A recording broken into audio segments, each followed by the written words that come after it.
Okay, today we're talking with Segun Akande, the author of Izi and Larry's children books. Segun, Hi. how are you doing today, sir? I'm very good, and you? I'm doing wonderfully. Good, Rabab, good, how are good. you feeling today? I'm fine. I'm delighted to be with you to hear more about the book. I'm delighted to have you here, guys. And let's start with the first question, which is there an underlying message you want children to take away from your books? Absolutely. The first book, actually, when Izzy first meets Larry, she notices Larry because he's the only one standing in the far corner of the zoo, right? And none of the other animals are talking to him. And when one of the first things they say to each other, he said, "Hi, why are you on your own?" Because what? And Larry said, none of the other animals are talking to him, right?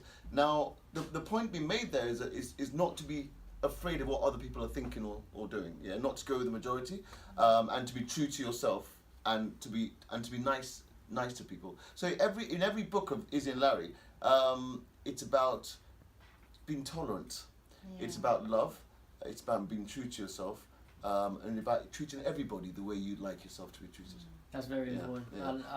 I also have a vision. So I always think to myself, what kind of world will I like my, at the end of the day, Izi and Larry books are a love story between myself and my daughter, really. Yeah, it's a love letter, really. But I always think, what kind of world would I want my daughter to live in the future? And now, my desire is for her to be surrounded by love, by kindness, and by tolerance. So that's the kind of world I would like our children to grow up in. And I think that if we want that kind of world, it may be too late for our generation. But the best thing we can do is to try and invest in the children now, so that when they grow up with those kind of ideals. On the same lines as that generation gap thing, how do you feel about the fact that some people frown at the fact that Izzy's parents are separated? Yes.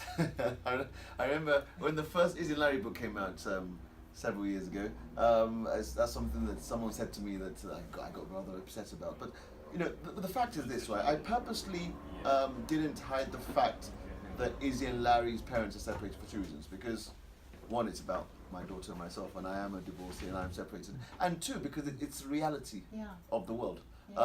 We don't want children growing up.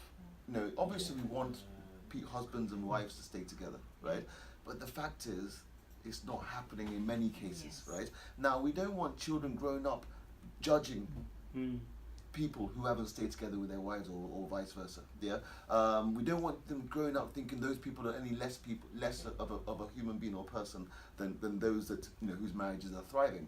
Obviously, we want more marriages thriving, but we want our children to be growing up in the reality of the fact that these things can happen, and also to know that yes, if these things do happen, it doesn't mean that the mother or the father doesn't love that child.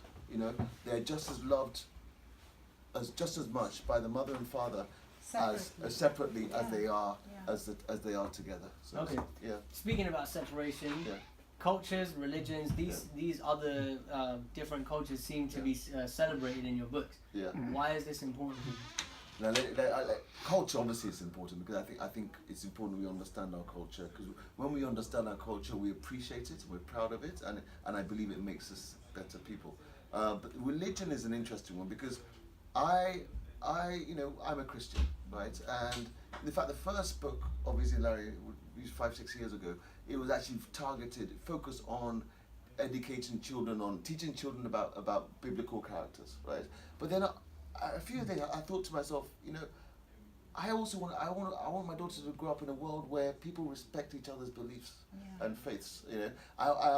Unfortunately, we have that doesn't happen so much these days, and I believe every person has a right to believe in what they want to believe in, as long as that faith is not harming anybody, as long as it's a faith centered on love, on goodness, on treating your fellow man and woman with love and kindness.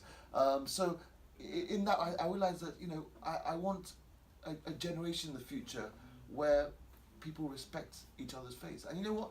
Some people might not even have one, but that doesn't make them any better or worse than whatever. It's respecting their individuality, exactly, whatever it is. Exactly. So that's why I want to educate. Look, whether I educate you today on Islam or Buddhism or Christianity or whatever, you know, as a child, yeah, as you grow up, you will make your own decision about what you want to believe in. So I'm just educated on different religions so that they understand that people have a right to believe in what they want to believe in and to respect them and love them just as much. Nice message. Yeah. Thank you for joining us. See you next time.